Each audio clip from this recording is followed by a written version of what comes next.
So if you watched our last video, we were talking about collaboration and how much fun it is to work with other people. If you feel kind of isolated and alone, building community can make a huge difference and make life just amazing. So I'm here with Kate. Hi there. From SexGeekdom.com, Ashley Manta. Hi. From AshleyManta.com, and Cathy. I'm Cathy Bertoli from IntimacyDojo.com. And Kate has actually been building community down under. Oh, I love a down under pun. Would you like to share? Oh, sure. Yeah, I've just moved back to the U.S. from 3.5 years in Australia. I moved there to get my master's in public health, and I didn't know anyone. I'd never been to Australia before. I didn't know anyone down there. And I was really yearning for some sex geek community, people to hang out with who get what I'm about and can have a conversation about genitalia without just laughing hysterically because someone said penis. So I knew a few people who worked in the sexual health world, and I wanted kind of a more formalized excuse to see them on a more regular basis. So I started the first SexGeekdom meetup and bought a URL and put up a Facebook invite, and a whole bunch of sex geeks came out for drinks, and we just had a good time, had a couple of cocktails, Nice. And made a lot of puns.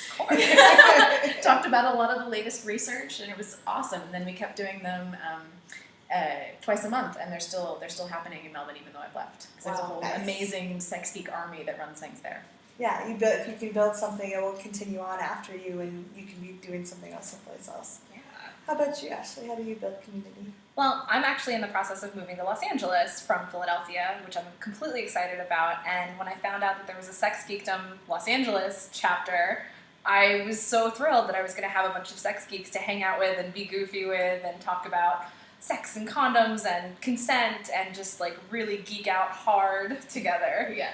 And it feels so good to be around people that are sex positive and consent aware and things like that, because it's just a safer environment in terms of like emotional safety. You feel comfortable, like you're going to be supported no matter what.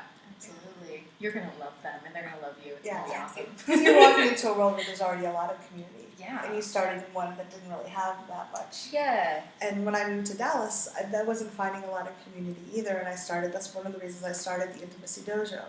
And it doesn't matter if you're a sex geek or any other kind of geek or have interests of a certain kind, you can attract people by letting them know you want what you want. Mm-hmm. I know I was raised to kind of wait for things to come, the right people will find you, and that didn't work.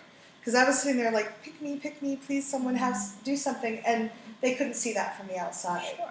So meetup.com is great. Mm-hmm. You can go and just put up a meetup on the topic you like and have some people over for coffee at the local coffee shop, and that's a really good way to start connecting with people.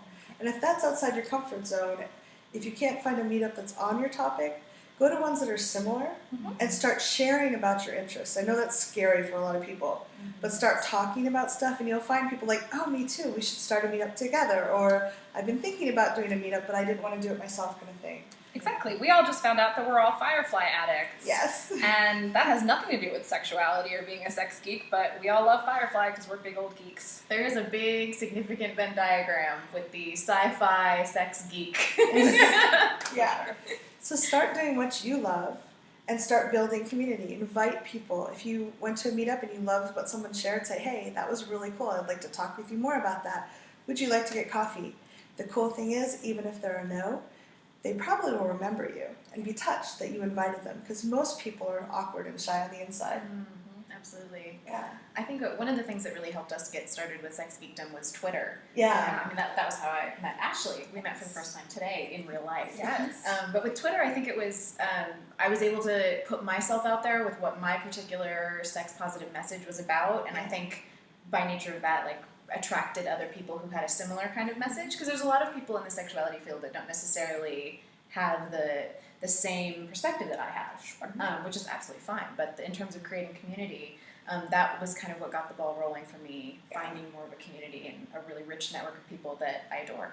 Yeah. It's like flagging for the internet.